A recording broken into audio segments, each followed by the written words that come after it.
Saya sering masuk kampus-kampus. Kampus banyak banget yang ngundang saya khotbah, saudara. Saya batalin semuanya. Tiba-tiba saya lagi kerja, saudara. Tiba-tiba masuk. Kak Tommy, jangan lupa ya ngisi Paskah di kampus kita. Besok acaranya. Aduh, mereka udah gak bisa cari pembicara lain. Waktu saya udah gak punya hati lagi buat Tuhan. Oke deh, gue datang. Tapi kita gak di kampus ya Kak Tommy.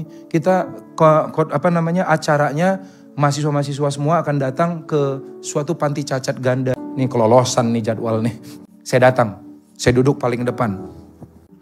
Pangku tangan kayak gini, saudara.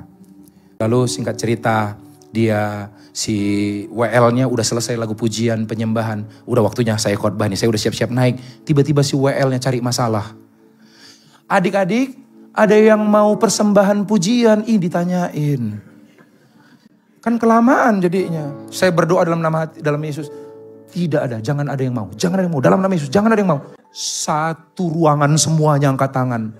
Adik-adiknya gantian tuh yang punya penyandang disabilitas itu. Lucu-lucu semua, ketawa semua, happy. Kecuali hamba Tuhan yang galau itu. Lalu singkat cerita saudara, ya majulah.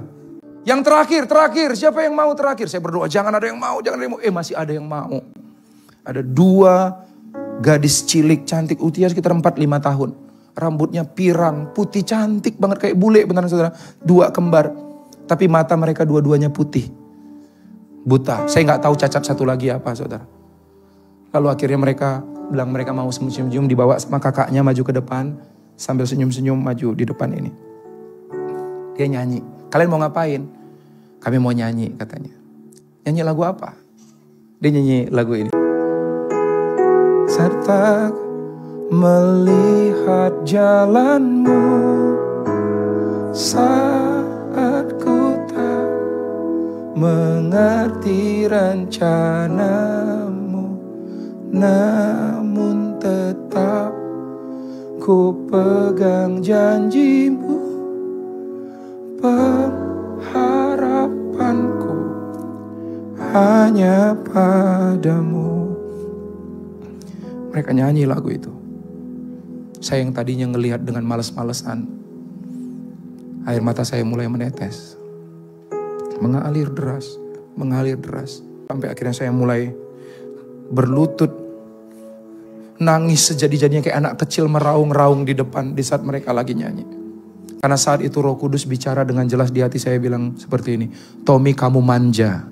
Mungkin saat ini engkau tidak bisa melihat jalan-jalan hidup yang kupilihkan bagimu.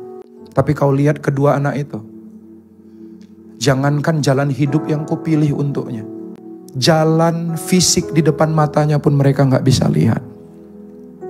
Tapi mereka masih bisa bilang, hatiku percaya.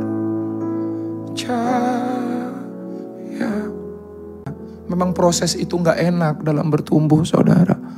Tapi hasilnya indah. Mereka selesai, saya dipanggil ke depan khotbah, masih mata saya bengkak saudara. Masih nangis, saya bilang, bukan saya yang khotbah buat adik-adik hari ini, adik-adik yang udah khotbah buat saya bilang.